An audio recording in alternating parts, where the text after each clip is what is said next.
दोस्तों, आपका फिर से स्वागत है आपके चैनल सस्पेंस पर। दोस्तों, मरने के बाद क्या दफन इंसान जिंदा हो सकता है? क्या दफन इंसान अपनी कब्र से बोल सकता है? क्या वो गुनगुना सकता है? क्या ये सब पॉसिबल है? आज की हमारी इस वीडियो में हम आपको ऐसी ही कहानी बताएंगे।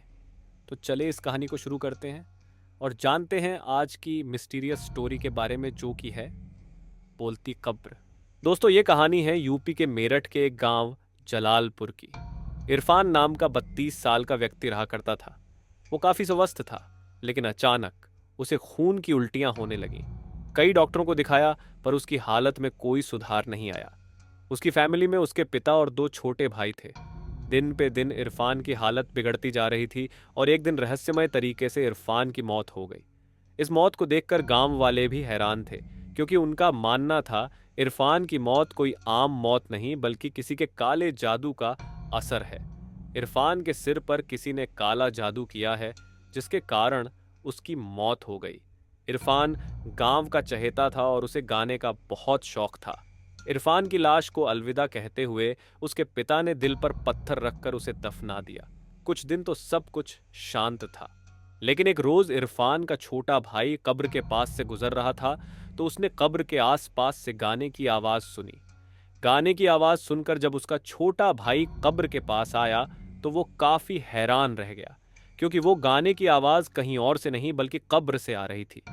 ये देखकर उसके होश उड़ गए और वो वहां से अपने पिता के पास ये सब बताने चला गया। इरफान के छोटे भाई के मुताबिक उस कब्र से जो आवाज आ रही थी वो इरफान की ही थी। इरफान ही उस कब्र में गुनगुना रहा था। पिता ने जब ये बात सुनी तो वो अपने बेटे की कब्र के पास चले आए और उन्होंने भी इस कब्र के पास से इरफान को गाते सुना। धीरे धीरे ये बात पूरे गांव में फैली कि इरफान जिंदा है और अपनी कब्र में बंद है। कई लोगों ने इरफान की कब्र के पास से ये तक कहते सुना कि उसे बचाओ, वो बाहर आना चाहता है, वो जिंदा है। लेकिन ये सब कैसे पॉसिबल है?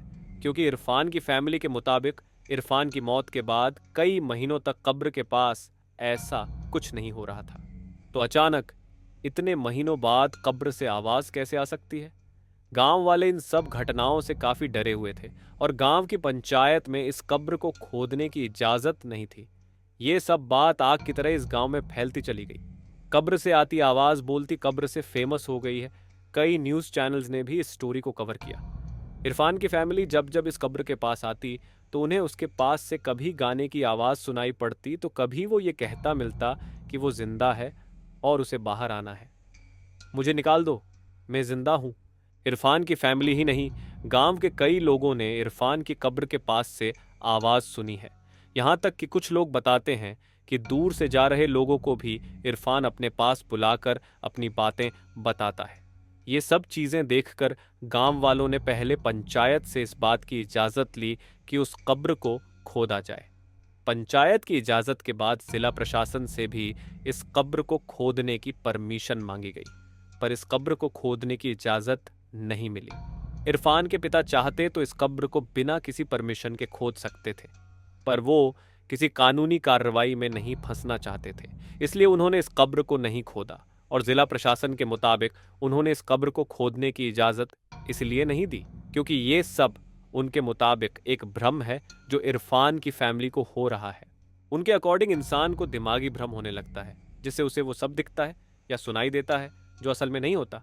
गांव वाले आज भी इस कब्र के पास से गुजरने से डरते हैं, क्योंकि उन्हें लगता है कि इरफान की मौत कोई आम मौत नहीं थी और उसकी आत्मा को अभी तक शांति नहीं मिली।